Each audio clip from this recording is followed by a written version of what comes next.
اعوذ باللہ من الشیطان الرجیم بسم اللہ الرحمن الرحیم ولو انا اور بے شک ہم کتبنا اگر ہم ان پر فرض کر دیتے علیہم ان پر یہ بات کہ ان قتلوا انفسکم اپنی جانوں کو قتل کرو خودکشی کرو او اخرجوا من دیارکم یا اپنے گھروں سے نکل جاؤ تو ما فعلوہ تو یہ لوگ ایسا نہ کرتے یہ منافقین الا قلیل منہم مگر ان میں سے بہت تھوڑے لوگ وہ ہمارے حکم کو مانتے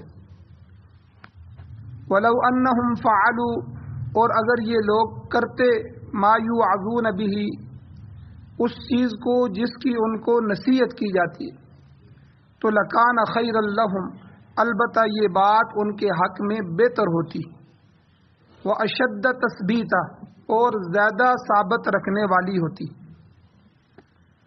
وَإِذًا لَآتَيْنَاهُمْ مِن لَّدُنَّا اور اگر یہ ہماری باتوں کو مان لیتے تو اس وقت البتہ ہم دیتے ان کو من لدنا اپنی طرف سے اجرا عظیما بہت بڑا اجر وَلَهَدَيْنَاهُمْ اور البتہ ہم ان کو ہدایت دیتے صراطا مستقیما صراط مستقیم کی سیدھے راستے کی سورۃ النساء کی آیت نمبر 66 67 اور 68 تین آیتیں آپ کے سامنے تلاوت ہوئی ہیں آپ نے ان کا ترجمہ سنا سب سے پہلے ان آیات کا پچھلی آیتوں سے ربط کیا ہے تعلق کیا ہے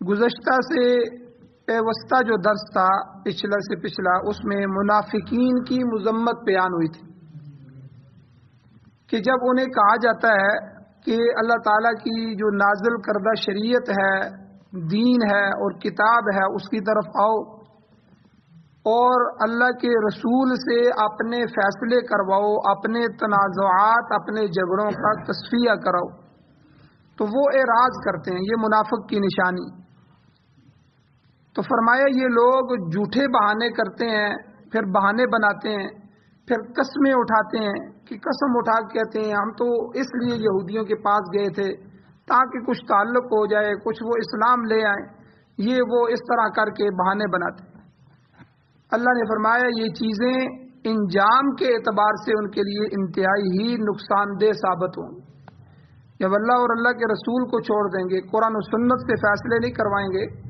اور غیروں کے دروازوں پر جائیں گے تو یہ ان کے لیے انجام اچھا نہیں ہو اور میں نے یہ بھی ذکر کیا تھا کہ آج ہماری حالت بھی یہی ہے ہم اقوام متحدہ سے فیصلے کرواتے ہیں اپنے ملکوں کے کشمیر اور فلسطین کے فیصلے اور 80 سال سے 70 سال سے وہ پڑے ہوئے اور اسی طرح ہر معاملے میں ہماری وزارت داخلہ اور وزارت خارجہ اندر کے معاملات ہوں یا باہر دنیا سے ہم نے کوئی معاملہ کرنا ہو تو پہلے ہم یورپ کو دیکھتے ہیں وہاں سے ہمیں جو حکم آتا ہے ہم اسی کے مطابق کرتے ہیں کیونکہ ہم ان کے مقروض ہیں مقروض در مقروض ہیں سود در سود ان سے لیا ہوا ہے اور ہم اپنی بجلی گیس کی قیمتیں بھی اپنی مرضی سے طے نہیں کر سکتے اپنے پٹرول کی قیمت بھی طے نہیں کر سکتے مہنگائی بھی ہم جو ہے انہی کے راستوں سے اس کو ہم ہلکا بھی کریں گے انہی کے راستوں سے اس کو اونچا کریں گے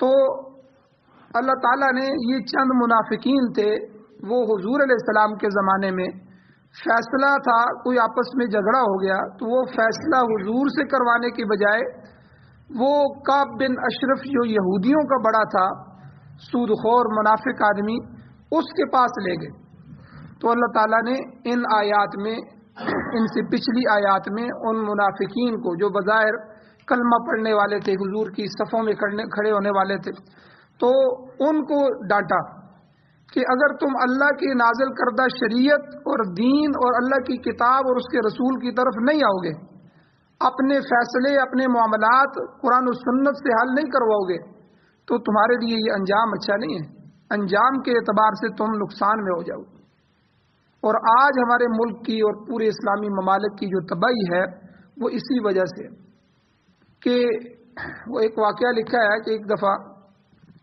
دو بلیاں آپس میں لڑ پڑیں اور